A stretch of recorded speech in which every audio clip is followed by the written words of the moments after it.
Hello, imaginary friends, and welcome to the Imaginaries Literary Podcast.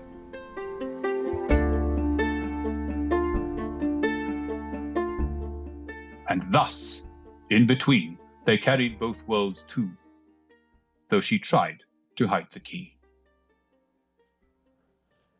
Holy crap, Daniel. Yay?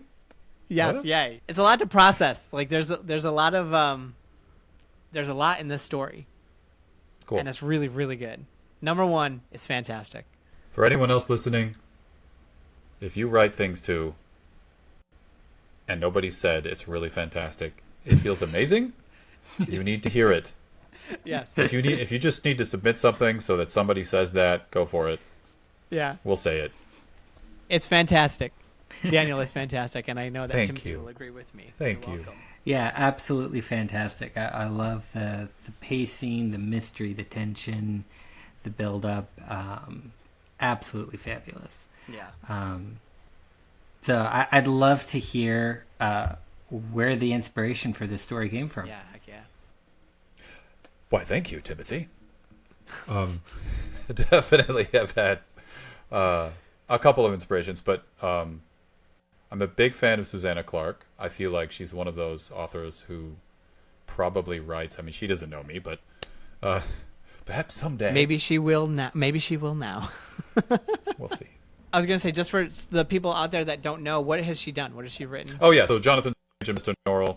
I always want to say Mr. Norrell because it sounds better, but in the book Right. he specifically Norrell. is stated as pronouncing it Norrell to make it sound better, but it's actually Norrell. Yeah, And that's really funny. but with an American accent, it's especially horrible because you can just swallow those L's, you know? Oh yeah, Norrell. definitely. Anyway. So she's your inspiration. She's a big inspiration on you. Yeah. She's written some short stories and she's working on other things. But like she's one of those things that like she's one of those authors who just spends the time and gets the entire recipe prepared before she serves it to you. And and I won't say that I've achieved that. I'm only saying that like the style of storytelling, and especially in Ladies of Grâce à Dieu and Jonathan Strange, there's this mood of like it's taken for granted both by the author and the reader that there is more to the like the premise of our world is rational, right? But the premise of these worlds is magical, and it's Separate from this one. yeah, but not separate. Like that's the thing. It's like Right. it's part Connected, of our world, but, and it's not. but different. Yeah. Yeah. Yeah. So definitely a lot of inspiration from her. Definitely a little bit from like those scary German fairy tales that like you get to, if you don't read them when you're a kid because of your family, then you read them when you go to class at some point. It's like not just the fairy tales like Grimm and whatnot, but like there's this really weird stuff that they'll feed you, like people getting set on fire, getting their fingers lopped off. It's like, hey, you wanna do something naughty? You go ahead. You're gonna lose a finger. Like, that's just life. Right. And that's kind of a German point of view too. It's like, Right. and I think that's in there a little bit if I was successful. Yeah, I think it's definitely in there. I was gonna ask one of my main questions was why German? Like, why did you write it in German? I didn't know that you spoke German or anything. I took German in high school, and there's none of it left in here. So, in high school when I was homeschooled, Because what use do you have for it? So Right, exactly. So I don't use it, so it's gone completely. But while going through it, I was like, oh, I know these words. This is great. Cool. But I was curious the whole time as I was reading it. I'm like, why is this in German? to me, it's partly the question of how do I communicate. I don't want to start from a point of view of everything's normal in my. I doubt that I will ever write a story that just starts with some guy somewhere in America in a town in a grocery store. You know what I mean? Like, Yeah, but I think that if you did write that, it would be great. well, thank you. But You're like, welcome. there had to be something. So you know, if it's not in a different country, it's going to be in a different time for me. Because without those elements, I'm sort of stuck. And obviously, you know, in the story, it even says like you're stuck in this place with rectangles and cars, and that tends to be how I feel when I'm on the lam from my everyday life, but it keeps following me. You get it. Yeah. But so that's part of the reason, and also just because the write what you know kind of mantra. I thought this time I would go, instead of going British, I would go with, okay, what can I confidently say? Nobody's going to come back at me and be like, you have no idea what this is. Like, why are you writing about this?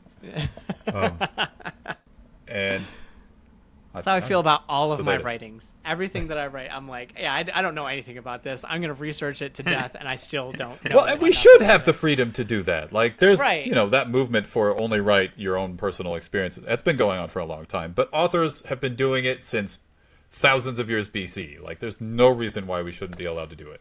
Right, and I think that it's fine. Like, there are definitely things where it's like, Mark Twain wrote a bunch of stuff. Tom Sawyer and Huck Finn and whatnot, and it's like his life down south, Right? His life doing those things, and that's fantastic. That's sort great. of the way he grew up, yeah. Yes, exactly, and that's amazing. Or imagine and that he grew up. Right, and it's incredible and it's amazing, but I don't think J.K. Rowling didn't go to a school for magic, and Well, Mark Twain also wrote A Connecticut Yankee in King Arthur's Court. right, exactly. Like So write what you know is not like across the board. I think that when they're saying most of the time, or originally, I think it's write what you know on certain aspects of it, but then you can just it can be whatever you want. It can be like dinosaurs, like these dinosaurs, before modern time, before history, Like or whatever. A Land Before Like- Time. Yeah, Land Before Time. There you go. Thank you for finishing that for me, Timothy. I was going there. But like A Land Before Time, like you can write I love about that dinosaurs. You soundtrack. can write about That whatever. score. Oh, it's good. It's a good one. It's a sad one. It's a really It sad is. one. I remember watching it and my throat just burning for me trying not to cry. Oh, Don't cry. His mom is dead, but don't cry. Don't cry. But not because your siblings had been feeding you too much alcohol. yeah. Yep. Nope. Definitely not. Just check. But anyway, so like the write what you know, I think people take it too far, to where it's like I wrote The Banshee, and that's Irish, and I got it checked by somebody culturally. I got it checked, Right. And even then, I still like changed things up. Like there aren't 3-story houses in Ireland, especially like where the time period that it took place. But the house is a 3-story house, and that's just what it is because I wanted it to be fun. The more of write what you know is that the brother Caveat, unless Yes. it's a castle. Sorry, just clarify. Yeah, it's a castle. But the write what you know from that is the two brothers going on a rite of passage, and I did that with multiple brothers of mine. So it was like I had to go through all these rites Right. of passages, and I know that. I know what that's like. So that's what I'm writing about. But I'm writing about two little boys in the northern forests of Ireland.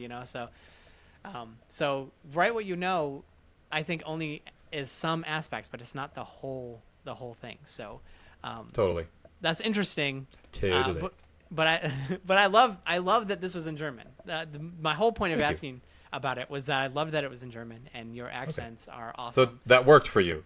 Yeah. Oh yeah, definitely. Oh, it Okay. gave me to me when I read this, it brought me to a different world. I felt like they were fantastical people, even like and it's not really fantasy. Like the book isn't really fantasy through the whole thing. It's just that the end is very fantasy, but the mystery and everything that's like leading up to it, it just felt like a different world. And I think the fact that it takes place in Germany already sets me up to be, okay, I'm in a different world, and this is already weird. I'm in somewhere that I don't understand, but it's cool. I understand it. And then the ending is like, oh, now we're in a really different place. So, so I loved it. I thought it was awesome that you started in Germany.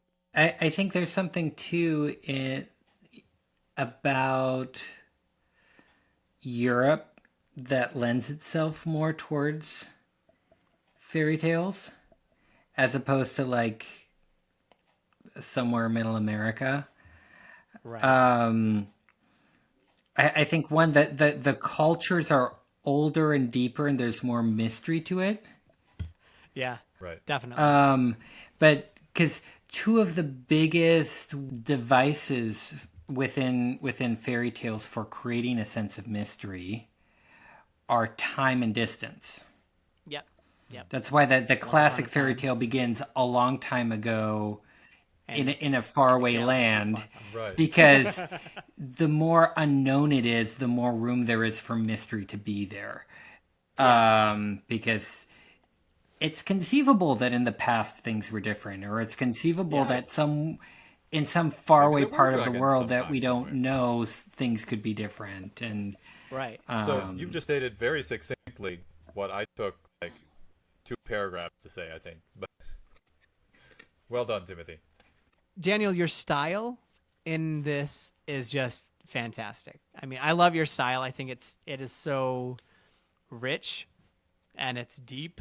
I feel like Thank you. as I'm reading the lines and I'm like, oh, there's more to this than what he's just saying, like right up front. To where almost everything that I write, I just feel like, oh, yep, I'm just gonna say what what it is. But every time that I read, Well, you're your writing stuff, for I younger feel, readers usually it's than true. I am. Yeah, but still, like I feel like every time that I read your stuff, I'm like, oh my gosh, this is so deep, and like there's so much more meaning. And every word is loaded. yes, very much so. Very much so. And it's great. And like in a good way. It's not in a bad way. It's not like a I'm angry at my partner way. Like I'm going to say loaded sentences or whatever, loaded words. Understood. But it's like very interesting, like, oh, this has different meaning, and not just because it's in a different language or just because it takes place in a different land, but like just specifically just that you have, like, you're just fantastic, and I love it.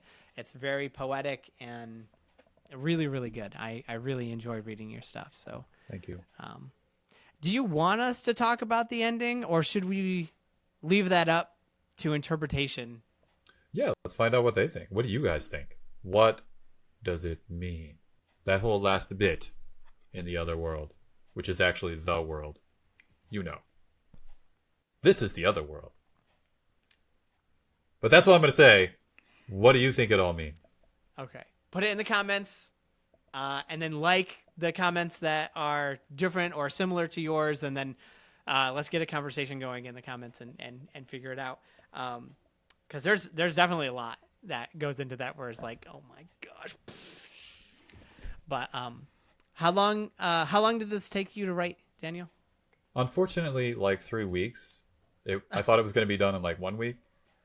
Yeah. I mean, it's not. Nobody can say how long it's going to take when they get started. And if they can say how long it's going to take, then they've already lost something in the possibility of what they're about to write.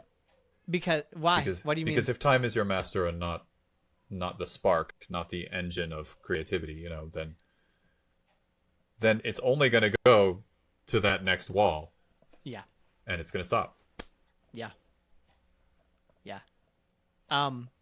Which is why when somebody says, this guy wrote so prolifically, like pumps it out like once a month, there's another book, and I'm like, can't be that good then. I'm not saying this is, but like, it's better than it would be if I tried to pump it out in 3 days, you know? I think that there are different personalities that work really well with different, not constraints, but different rules. So I think, maybe, yeah. Like, I do need to leave them for that. Yeah, because for me, like, if I'm writing, I don't want to have a goal of 600 words, 1,000 words, whatever. I just want to be able to write what comes out. I just right. But Stephen King, I'm talking about Stephen King. Surprise, surprise.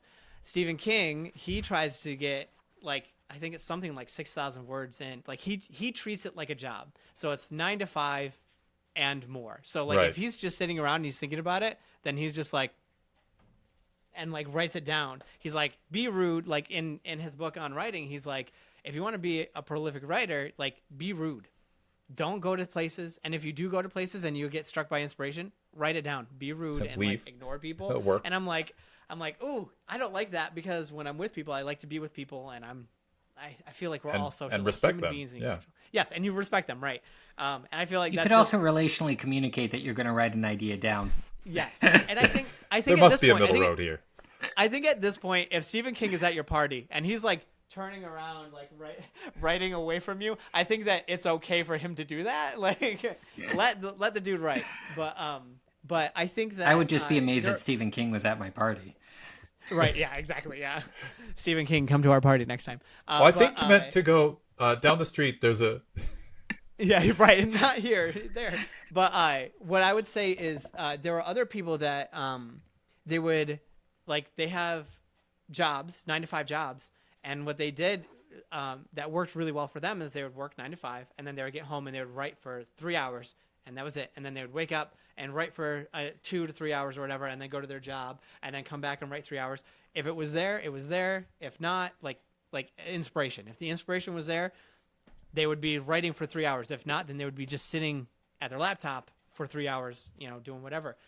But I think it's just different for everybody. Yeah. But I think that for you, I think that that's fantastic, that you're not a slave to time, that you're like, hey, it's going to come out when it comes out. And I could be more of a slave to at least industry. Like this, it's one thing to say, I need to work for so many hours. I need to make sure I'm actually working.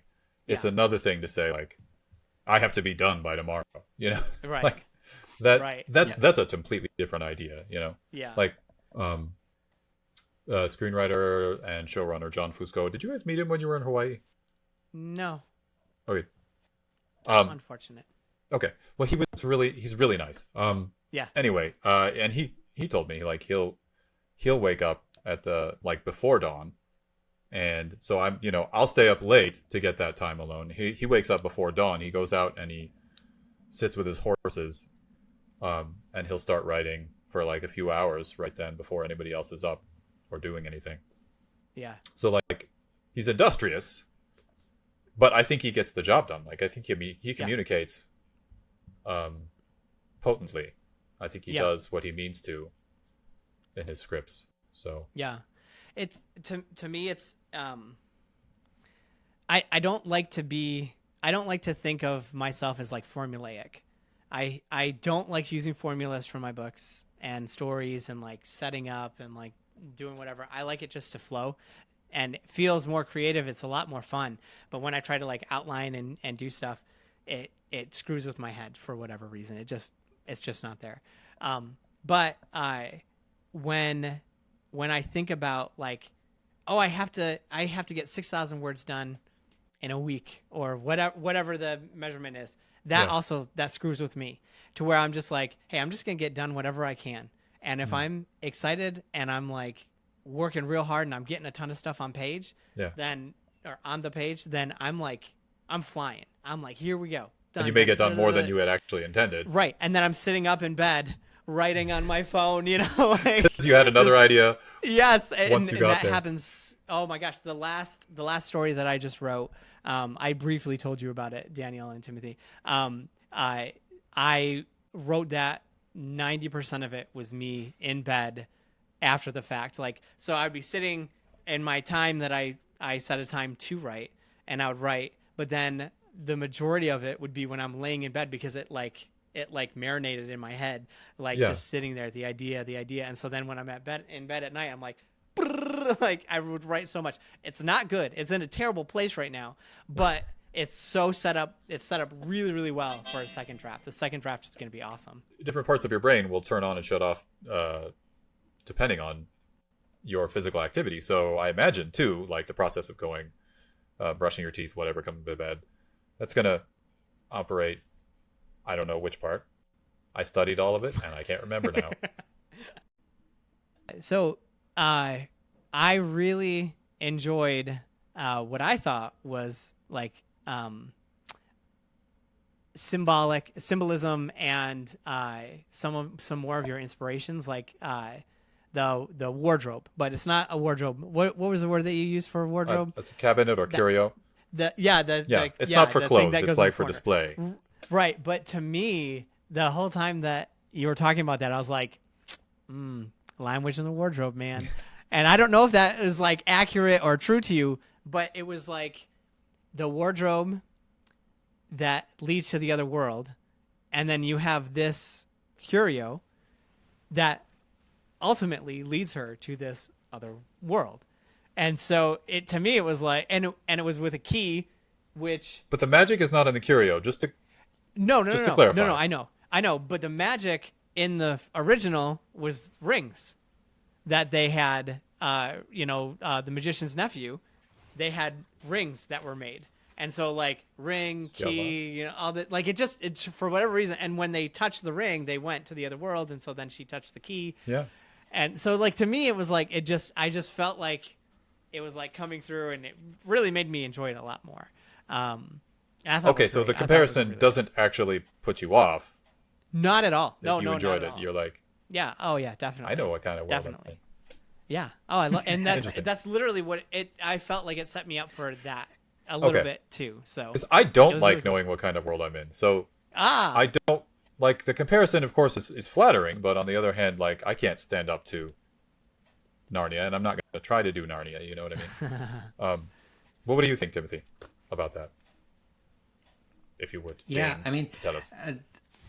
I thought he built so much good tension and mystery around it that Okay. I think even without any parallels to the wardrobe, or I think it anything worked else. incredibly as a device of mystery and, Yeah. you know, and I thought you set it up beautifully for what was coming, and the way she was drawn in, and I loved the whole scene where she's just like drawn in little bit by bit, and kind of Yeah. like, well, I'll just maybe, and you know, just I gotta make slowly sure it's shut. getting. I'm just gonna go here. I'm just Yeah. gonna. Yeah, I'm just gonna touch it. That's all. I'm just gonna get a little bit closer, and I'm was just gonna look. I'm just gonna, you know. Yeah. I'm glad During you those- like Yeah, that. it was Okay, just- I wasn't sure about that. Cool. me. Yeah. It was a genius scene. It's a true scene. And It's very what- true, yeah. I mean, Yeah. I Thank you. can think of so Okay. many times when I've done something similar where it's like, I know I shouldn't. Maybe I'll just get this close. Maybe it's, you know, Don't like touch that, and it's like. My whole now life all I is want to do is to touch it. Yeah, Right. You know? exactly. And that's what it is. And she was like, because Opa was, you know, on his deathbed, she's like, no one's going to stop me now. Like, and just like Right, sneaking and out, that's like, the classic fairy already. tale trope too. Is like, don't do Exactly, it, gonna exactly. do it. Gonna do it. Don't Yep. do it. Yeah, that's exactly what I'm gonna do. But she was So I trying not to, love- right. in a Yes. Well, so I feel like, do you think that makes it so that she's more relatable or likable because of that aspect? Because like Do she's you like, feel that oh, she I is? don't want to do. Am I I don't know. qualified to say? That's what I'm thinking. Like, because as a child, when somebody says don't do this, and you're instantly like, well, I'm gonna do that. The whole time in my brain, I was thinking like, oh, I shouldn't do it. Right. I gotta. Yeah. But I don't. I shouldn't. But I gotta. And Yeah. I feel like those are like little lies that we're telling ourselves. Like, at least I didn't do this, but now I am. Right. Like, It wasn't at as least I bad as didn't it touch could have been. Now I'm touching it. At least I didn't open it up. Well, now I'm opening it up. Well, at least I didn't do this. Well, you know, like like you're Yeah. trying to like reason in yourself. Like, I'm still a good boy, or I'm still a good girl. Right. That's human Speaking nature. of But Germans. well, Yeah, Right. and I thought you brilliantly captured that bit of human nature, Yeah. and our tendency to self-justify and Yeah. to yeah. that makes her very relatable, and Cool. very real, in a very short amount of time. You know, Yeah. Okay. because we have such a short time to get to know her, and I feel like that moment really made me go, okay, yeah. Yeah, I mean, even Okay, cool. even before that, where everybody's grieving right now, you know, like they're talking bad about Opa, or they're, you know, not talking about him. They're in the other room, they're all eating, but she's sitting in the room by herself with Opa, you know. And I mean, that happened to me when my grandfather died. Like, I'm sitting in the room, everybody else is like laughing, and we're at the hospital. Everybody else is in the Okay. the hallway laughing, like talking. They're dealing with grief their own way, and so you're showing these people dealing with grief. And I'm not saying it's right or wrong one way or the other. I'm just saying that people deal with it differently. And so like you showing that like instantly, like boom, right away, as like, oh, I'm sucked in. Like this is real, and this is fantastic. Like this is awesome. And it's German. So it was great. Yes. It was great. I loved it. I absolutely loved it, man. You must be a little bit German, Caleb. Cha. What I would say is I loved it from word 1 to word whatever the last one was. Yeah, I didn't count. Yeah, it doesn't matter, but it was fantastic, and I hope that all of you watching, I hope all of you enjoyed it from word one to last word. So let us know what you thought in the comments, and like and comment and Of the subscribe ending or and all that anything stuff. else? Oh yeah, like Anything. and subscribe, please. And please help us to encourage Daniel to write more. Yes, please encourage Daniel to write more. Kindly. It's so good when he does Kindly. it. Yes, be kind about it. Yes, please. Or be mean about it. I don't care. As long whatever gets him to write, just do something. I guess if it works. So Daniel, what are you working on right now? What are you doing? What would you like people to do or go to or check out while we got you here? I'm looking for agents. Right on. And I'm still contemplating whether I wrote the book that I finished last year correctly. No. But there's another short story that I've kind of looked into. There's another book that I've started to write a schema for. Fantastic. I drew a map for no reason. I came up with a language, but haven't actually Awesome. written a word yet. Dude, So. you've done it, man. You already started. That's great. Do it. But I need two Come on, languages everybody, at least. tell him. Just say "do it" in the comments. Do it. We like, get one person. Yeah. Hey, Senator, I'll take it. Senator Palpatine. Do it. Do the roar. Or That's do the roar, what I heard right. when you said that. Oh yeah. I can. I love you, Daddy. I love you, Daddy. Oh. But anyway, okay. So Even if thank that you guy so- says do it, I guess I'll do it. Yeah. All right. Thank you so much for joining us. Don't forget to subscribe, share, like. I should probably do this in the beginning because it always sucks at the end because nobody's watching at this point anymore. But subscribe, Someone is. like, share. Somebody is. If you are, put it in the comments. You're a hero. Yes, you are a hero. Or Thank you're doing laundry. Yes, You're a laundry but hero in that case. It's amazing. You're still a hero. If you're doing laundry, man, when somebody does my laundry, it's amazing. But anyway, thank you so much for joining us. Be sure to check in next time and put on your notifications so that it lets you know. The bell lets you know when we put out new stuff. And we're putting out stuff every Monday, Wednesday, Friday, and sometimes some random things on Tuesday, Thursday. So be sure to check those out. And thank you so much for joining us. Thank you.